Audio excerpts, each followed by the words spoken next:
नमस्कार, आप देख रहे हैं न्यूज वन इंडिया। आपके साथ मैं हूं ऋतु तिवारी। बुलेटिन की शुरुआत इस वक्त की बड़ी खबर के साथ करेंगे जो इस वक्त गाजियाबाद से आ रही है, जहां न्यूज वन इंडिया की खबर का बड़ा असर हुआ है। गाजियाबाद बस हादसे के मामले में कार्रवाई की है। छात्र की मौत पर योगी सरकार का बड़ा एक्शन। मामले में 2 ARTO और 1 RI निलंबित किए गए हैं, तो संबंधित परिवहन अधिकारी की जवाबदेही भी तय हो, दोषियों के खिलाफ सख्त कार्रवाई हो, ये सीएम योगी ने कहा है। स्कूल बसों की फिटनेस की जांच की जाए। तो न्यूज वन इंडिया ने प्रमुखता से ये खबर दिखाई थी और खबर का असर देखने को मिला है, जहां सीएम योगी आदित्यनाथ ने इस पूरे मामले को संज्ञान में लेते हुए बड़ा एक्शन किया है। तो स्कूल बसों की फिटनेस की भी जांच हो, क्योंकि तमाम जो फिटनेस को लेकर सवाल थे इस स्कूल के, वो खड़े हो रहे थे। स्कूल की लापरवाही साफ तौर पर नजर आ रही थी और लगातार न्यूज वन इंडिया इस खबर को प्रमुखता से दिखा रहा था। कल जहां अनुराग के परिजनों से न्यूज वन इंडिया ने बात की, उन्होंने बताया किस तरीके से स्कूल प्रशासन की तरफ से लापरवाही की गई और लापरवाही की वजह से उनके बच्चे की जान चली गई। और इस पूरे मामले का सीएम योगी ने खुद संज्ञान लिया है।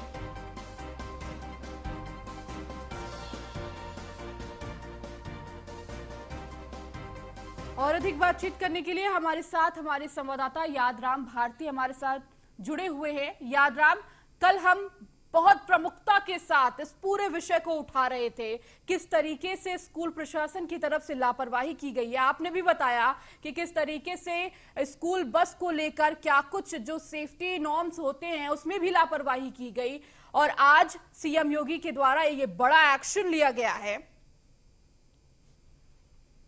जी देखिए, बिल्कुल जिस तरीके से अनुराग जो छात्र है उसकी मृत्यु हुई, उसके बाद दर पर दर जो आरटीओ विभाग है, पुलिस विभाग है, प्रशासन है, उन सभी की जो पोल है वो खुलती चली गई। सबसे बड़ी बात यह है कि जब पता चला कि फर्म जो बस है वो ब्लैक लिस्टेड थी और उसकी फिटनेस खत्म हो गई थी, तो ऐसे में जो आरटीओ विभाग है उस पर सवाल उठने लगे। हालांकि आरटीओ विभाग लगातार जो है दावा करता रहा कि हमने बसें सीज की हैं। अब हालांकि आरटीओ विभाग जागा है, लेकिन एक छात्र की मृत्यु होने के बाद जिस तरीके से आरटीओ विभाग हरकत में आया, उसमें जो प्रयास है वो नाकाफी लग रहे हैं। सबसे बड़ी बात यह है कि जो ओमवीर है, जिसका लाइसेंस भी जो है एक्सपायर हो चुका था, बस जो है वो फिटनेस उसकी थी नहीं, लेकिन वो फिर भी सड़कों पर दौड़ रही थी, और ये सबसे ज्यादा जिम्मेदारी आरटीओ विभाग और जो पुलिस का जो ट्रैफिक विभाग है उसकी बनती है।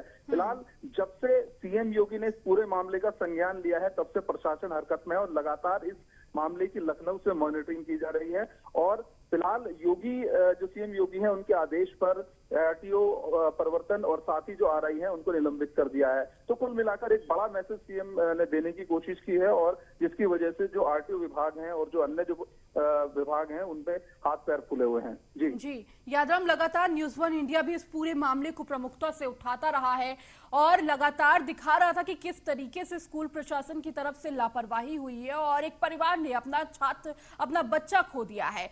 यादराम, इसके साथ ही साथ अब आगे की कार्रवाई क्या कुछ हो सकती है, क्योंकि परिवार की तरफ से तमाम आरोप भी लगाए जा रहे थे कि प्रशासन की तरफ से जो गिरफ्तारियां की गई थी वो गिरफ्तारियों में प्रिंसिपल को छोड़ दिया गया है। कहीं ना कहीं इस कार्यवाही के बाद परिवार में एक संतुष्टि होगी। हालांकि उनके बच्चे के जाने का गम कम नहीं होगा, लेकिन जो इंसाफ की मांग थी वो कहीं ना कहीं अब आगे बढ़ रही है।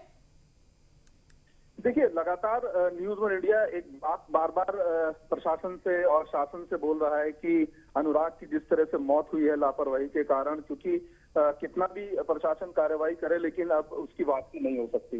पर लेकिन इतना जरूर हो सकता है कि आने वाले समय में या आने वाले टाइम में किसी भी प्रकार की लापरवाही से अन्य छात्र की मौत ना हो और इस तरह की जो भेंट है कोई और अन्य छात्र ना चढ़े, इसको लेकर काम जरूर किया जा सकता है। सीएम योगी ने मैसेज तो साफ दिया है सस्पेंड करके, लेकिन अभी भी जो प्रशासन है उसको ये समझने की जरूरत है कि आगे से ऐसी कार्रवाई जो है वो ना हो। हालांकि लगातार जो आरटीओ विभाग है उसने कई बसें सीज की हैं, और जो पुलिस है वो अपनी कार्रवाई कर रही है। लेकिन जो लापरवाही हुई है उसको लेकर आगे की जो रणनीति है उसको तैयार किया जा सकता है। जी,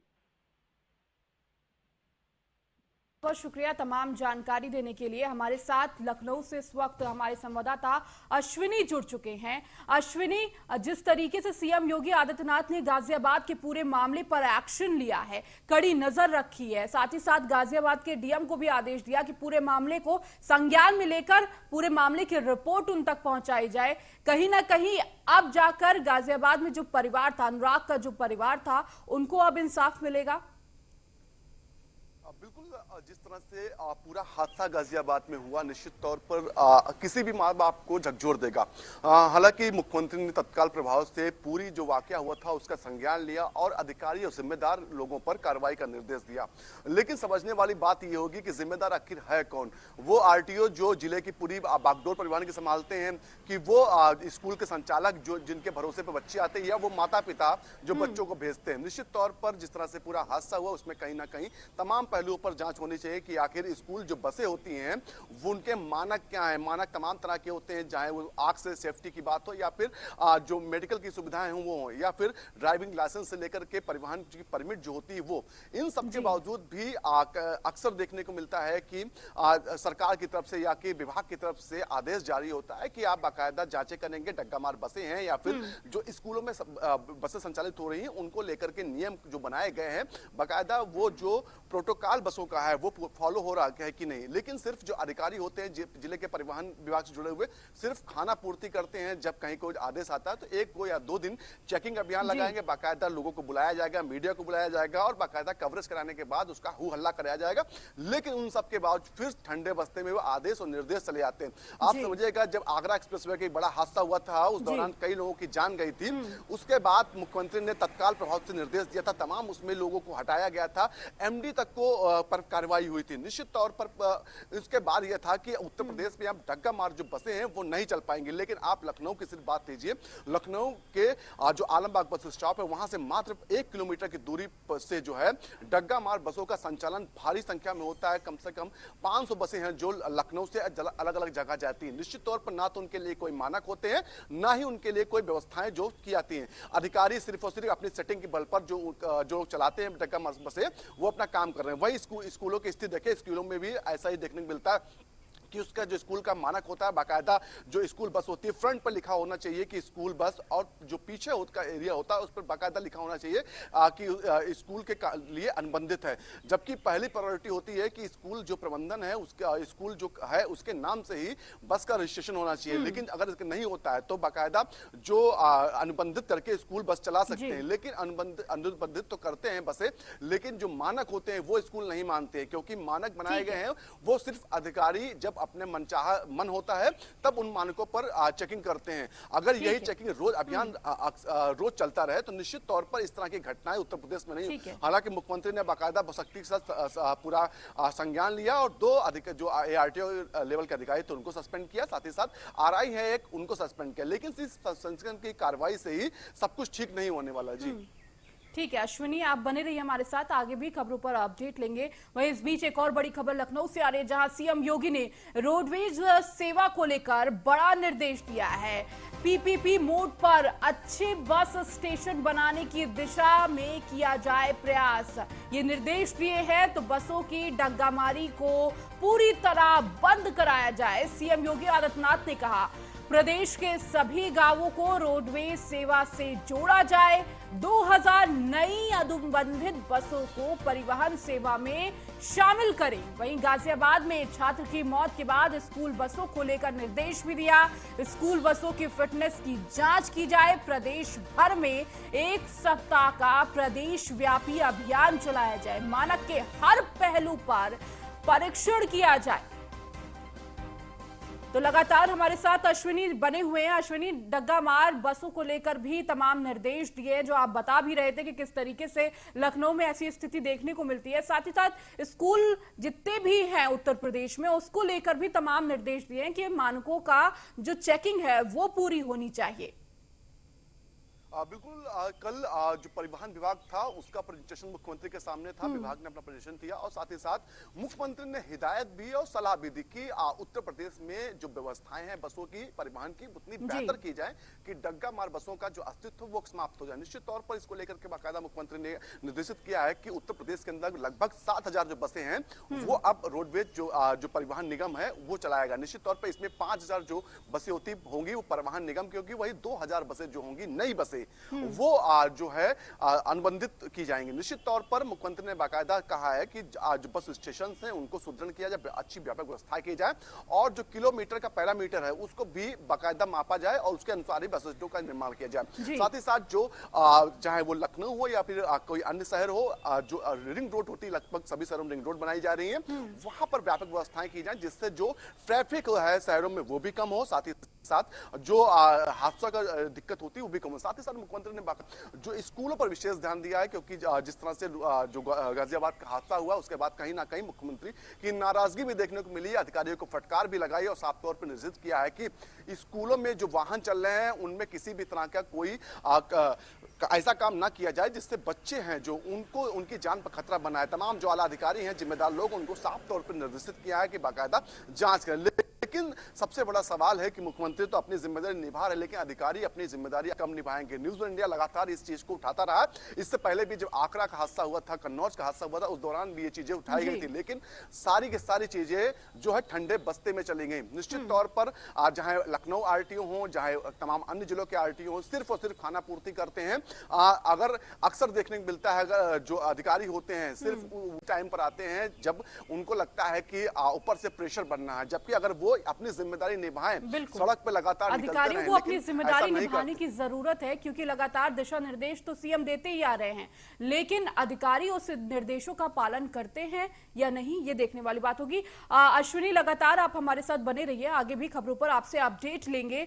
अब बात करते हैं सीएम योगी के वाराणसी दौरे की, जहां आज उनका दूसरा दिन है। गुरुवार रात में वाराणसी पहुंचे मुख्यमंत्री योगी आदित्यनाथ, बाबा श्री काशी विश्वनाथ मंदिर में दर्शन किया। विकास कार्यों का सीएम ने स्थलीय निरीक्षण भी किया। तो आज मॉरिशस पीएम के साथ उनकी द्विपक्षीय वार्ता है। वाराणसी दौरे पर है मॉरिशस के पीएम प्रवीण जुगन्नाथ, वहीं दोनों देशों के विदेश मंत्रालय के अधिकारी भी रहेंगे मौजूद। राज्यपाल आनंदीबेन पटेल भी बैठक में रहेंगी मौजूद। तो सीएम योगी ने देर रात स्थलीय निरीक्षण भी किया। विश्वनाथ कॉरिडोर के बाद रिंग रोड गए, वहीं निर्माणाधीन रिंग रोड फेज 2 का निरीक्षण किया। वहीं रिंग रोड का निरीक्षण निर्माण कार्य को लेकर मार्च 2023 तक पूरा करने के निर्देश दिए हैं। तो आपको बता दें कि मॉरिशस के पीएम इस वक्त वाराणसी में मौजूद है, 3 दिवसीय दौरे पर हैं वाराणसी में, और इस दौरान आज सीएम योगी मॉरिशस के पीएम प्रवीण जुगन्नाथ से मुलाकात करेंगे। द्विपक्षीय वार्ता है आज और तमाम व्यापार को लेकर, दोनों देशों के संबंधों को लेकर बातचीत करने की उम्मीद जताई जा रही है। और इस बैठक में राज्यपाल आनंदीबेन पटेल भी मौजूद रहेंगी। और इससे पहले कल देर रात सीएम योगी आदित्यनाथ वाराणसी पहुंचे और सीधे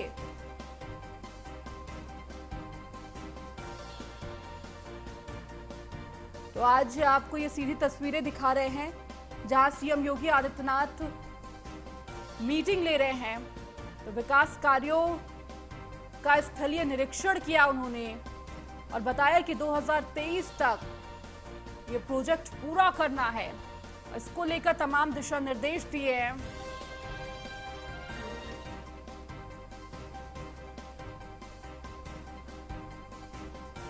तो हमारे साथ हमारे संवाददाता अश्विनी द्विवेदी हमारे साथ जुड़े हुए, साथ ही साथ संतोष ओझा हमारे साथ जुड़े हुए हैं वाराणसी से। संतोष की तरफ जाएंगे सबसे पहले। संतोष, आज के दिन क्या कुछ खास रहने वाला है, क्योंकि आज मॉरिशस के पीएम से मुलाकात भी होने वाली है सीएम योगी आदित्यनाथ की। क्या कुछ अहम बातें निकल कर आएंगी इस बैठक में? देखिए, समझा जा सकता है कि मॉरिशस हम लोगों का पड़ोसी देश रहा है और सबसे बड़ी चीज जो है वो कि सांस्कृतिक जो गतिविधि है वो भारत और मॉरिशस की लगभग एक सी है, या ये कहा जाए समानता है। समझा जा सकता है कि आधे घंटे की ये बैठक है और इस बैठक में विदेश मंत्री के साथ तमाम नेता शामिल होंगे, जिसमें मुख्यमंत्री और राज्यपाल, प्रदेश के मुख्यमंत्री, प्रदेश के राज्यपाल शामिल होंगे। इस आधे घंटे की मीटिंग में आर्थिक और सांस्कृतिक पहलुओं पे, या ये कहा जाए कि इस आयाम पे विशेष ध्यान दिया जाएगा और यही चीजें केंद्र बिंदु में रहेंगी।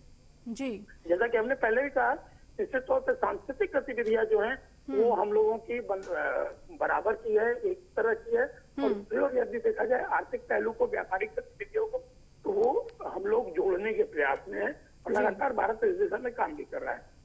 जी, क्योंकि उत्तम प्रदेश बनाना है, सरकार का नारा ये है कि इस प्रदेश को सबसे अच्छा बनाना है, लिहाजा जो निवेश के जो संभावनाएं हैं, जो व्यापार के संभावनाएं, उसको भी बढ़ाने पे चर्चा हो सकती है।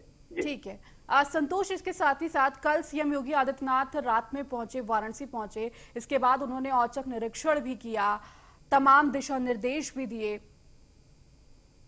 देखिए, बनारस में विकास कार्यों का एक लंबा जाल बिछा हुआ है, या यूं कहा जाए कि लगातार विकास कार्यों पे सरकार से लगाए, केंद्र से लगाए, तब राज्य सरकार की नजर है। और यही वजह है कि जब भी यहाँ पे मुख्यमंत्री या फिर दूसरे केंद्र के मंत्री यहाँ पे आते हैं, विकास कार्यों का जायजा लेते हैं। यदि मुख्यमंत्री की बात की जाए तो वो कल एयरपोर्ट से सीधे बाबा दरबार पहुंचे और बाबा दरबार पहुंच के न केवल दर्शन पूजन किए, बल्कि बाबा दरबार के जो मुख्य गेट है, जो गंगा से काशी विश्वनाथ दरबार को जोड़ेगा, उसका भी अवलोकन किया और कुछ दिशा निर्देश दिया। दूसरी ओर रिंग रोड जो एक बहुप्रतीक्षित बनारस के लिए चीज है, या ये कहा जा सकता है कि जान से जकड़े हुए शहर को राहत देने के लिए लोगों की उम्मीद उससे बंधी हुई, उस पे जाके उन्होंने दौरा किया, स्थलीय निरीक्षण किया, अधिकारियों को निर्देश दिए और साथ ही साथ समय सीमा के भीतर इसे बना के तैयार करने के जनता को सौंपने का भी निर्देश दिया।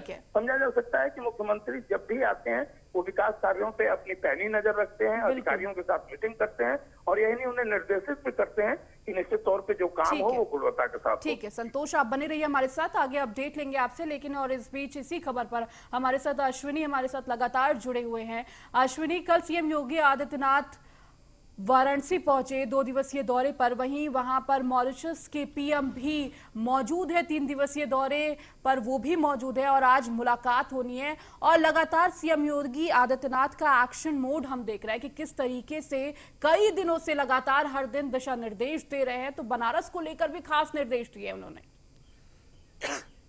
बिल्कुल, प्रदेश के मुख्यमंत्री योगी आदित्यनाथ का 2 दिवसीय बनारस का दौरा था। बनारस का दौरा इसलिए खास है क्योंकि आज जो मॉरिशस के प्रधानमंत्री हैं वो 3 दिवसीय दौरे पर बनारस पहुंचे हुए हैं। 17 सदस्यीय जो टीम उनकी है वो इस समय बनारस दौरे पर है। प्रधानमंत्री नरेंद्र मोदी के जो निमंत्रण पर मॉरिशस के प्रधानमंत्री हैं वो 8 दिवसीय दौरे पर भारत आए थे, जिसमें उन्होंने 3 दिवसीय दौरा जो बनारस का रखा। निश्चित तौर पर अगर बात करें उत्तर प्रदेश से विशेष लगाव मॉरिशस के प्रधानमंत्री है, क्योंकि उनका जो मानना ऐसा माना जा रहा है कि प्रधानमंत्री जो हैं मॉरिशस के, उनका नाता बलिया से है। बलिया में उनके पूर्वज रहते थे, बाद में वो लोग शिफ्ट हो गए थे मॉरिशस में। निश्चित तौर पर तो कहीं ना कहीं ये एक बड़ा फैक्टर है उत्तर प्रदेश में आने का। इसके साथ ही साथ जो आज जो मुख्यमंत्री ने कल दौरा किया, जब वहां पहुंचे तो काशी विश्वनाथ के दर्शन किए, साथ ही साथ जो काशी विश्वनाथ कॉरिडोर है वहां पहुंचे। इसके बाद आउटर रिंग रोड जो बन रही है उसका निरीक्षण किया। स्थलीय निरीक्षण में जो तमाम अधिकारी थे उनको निर्देशित किया कि 2023 तक यह जो पूरी आउटर रिंग रोड बन रही है उसका काम पूरा कर लिया। निश्चित तौर पर अगर बात करें उत्तर प्रदेश में कई ऐसे जो प्लेस हैं जो चाहे प्रधानमंत्री हो चाहे मुख्यमंत्री, दोनों की हिट लिस्ट में रहते हैं, दोनों के ड्रीम प्रोजेक्ट हैं। चाहे काशी विश्वनाथ, काशी की बात करें या फिर अयोध्या की बात करें, मथुरा की बात करें, ऐसे जिले हैं जहां पर कहीं ना कहीं आध्यात्मिक रूप से पर्यटन को बढ़ावा देने के लिए नई चीजें लाई जा रही हैं। साथ ही साथ व्यापार किस तरह से वहां बढ़ाया जाए, दोनों पर सधे हुए कदम रखे जा रहे हैं। निश्चित तौर पर जो आज की बैठक होगी मॉरिशस के प्रधानमंत्री से, कहीं ना कहीं व्यापार को लेकर के भी काफी आगे तक जाएगी। जी ठीक है अश्विनी, आप बने रहिए, आगे भी आपसे अपडेट लेंगे। और संतोष, आपका बहुत बहुत शुक्रिया तमाम जानकारी देने के लिए। बढ़ते आगे, मुख्यमंत्री योगी आदित्यनाथ ने वाराणसी के दिव्यांग महिला से मुलाकात की और इसके साथ ही सीएम योगी ने 2 लाख रुपए की मदद की। आपको बता दें कि वाराणसी की रहने वाली शिखा रस्तोगी सीएम योगी से मिलने गई थी। वहां सीएम योगी को देख शिखा एकदम प्रसन्न हो गई। सीएम योगी ने दिव्यांग महिला को आश्वासन दिया, विश्वनाथ कॉरिडोर में नियमानुसार दुकान आवंटित कराई जाएगी और साथ ही 2 लाख रुपए की मदद भी की। आपको बता दें कि शिखा रस्तोगी पीएम मोदी से भी मुलाकात कर चुकी हैं, तो वहीं सीएम योगी से मिलने के बाद शिखा रस्तोगी बहुत ही प्रसन्न हुई और साथ ही उन्हें धन्यवाद भी कहा।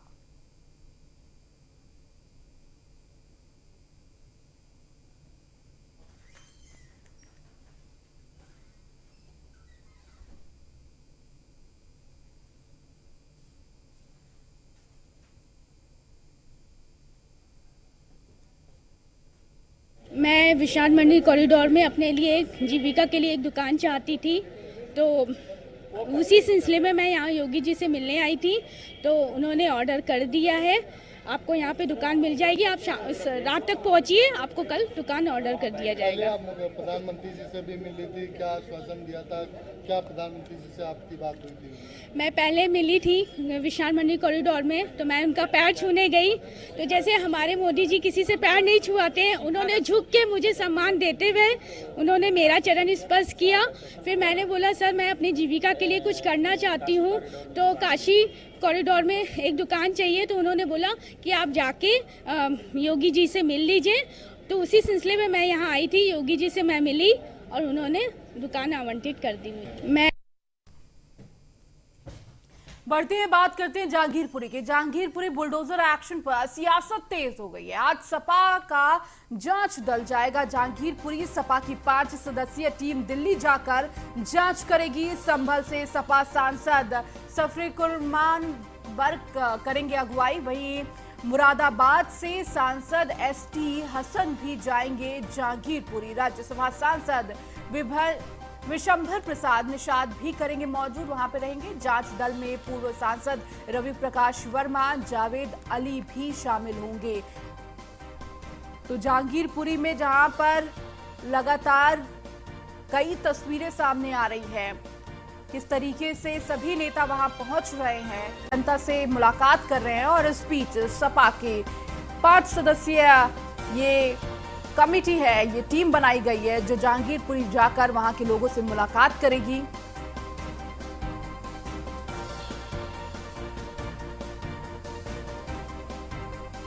और लगातार हमारे साथ अश्विनी जुड़े हुए हैं। अश्विनी, आज सपा की जो 5 सदस्यीय टीम बनाई गई थी, सपा की तरफ से जो लोग चुने गए हैं उनका नाम भी सामने आ गया कि कौन जहांगीरपुरी जाएगा, वहां पर जनता से मुलाकात करेगा। एक तरीके से अब हर पार्टी कहीं ना कहीं जहांगीरपुरी मुद्दे को लेकर अब उसमें कूदती हुई नजर आ रही है।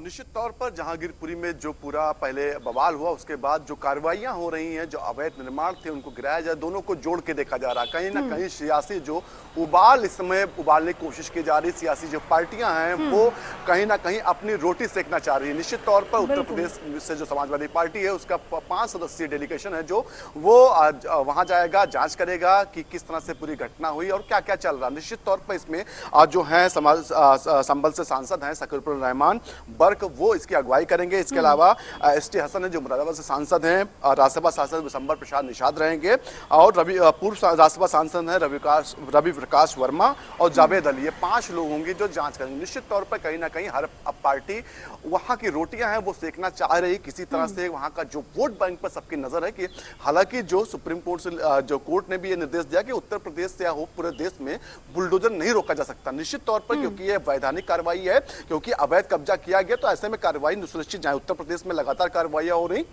या चाहे मध्य प्रदेश की बात करें या महाराष्ट्र की बात करें, हर जगह ऐसी कार्रवाइयां होती हैं जब सरकारी जमीन या किसी के परेशान किया। निश्चित तौर पर उसी के क्रम में कहीं ना कहीं जहांगीरपुरी में भी कार्रवाई, लेकिन अब इसको सियासत का रूप दिया जा रहा है। तमाम राजनीतिक पार्टियां हैं वो रोटी बुना रही हैं और कहीं ना कहीं वोट बैंक साधने की कोशिश कर रही, क्योंकि ऐसे आरोप लग रहे हैं कि धर्म विशेष के लोगों के ऊपर ही कार्रवाई हो रही, जबकि जो तमाम जो लोग कह रहे हैं सरकार से इसका वो आ रहा है कि ऐसा कुछ नहीं है। जो जिन्होंने भी कब्जा किया है, चाहे वो किसी भी धर्म का हो, किसी भी जाति का हो, किसी मजहब का हो, सब पर कार्रवाई होगी और समानता के साथ कार्रवाई होगी। लेकिन सबके बावजूद भी जो आज का डेलीगेशन जाएगा वो जांच करेगा और जांच रिपोर्ट जो है अखिलेश यादव को सौंपेगा। जी इसके साथ ही साथ अश्विनी, कब तक ये डेलीगेशन पहुंचेगा जहांगीरपुरी और क्या कुछ मदद की जाएगी या सिर्फ बातचीत से या कुछ वहां पर किसी तरह का मुद्दा उठाया जाएगा? क्या कुछ बातें निकल कर आ रही हैं?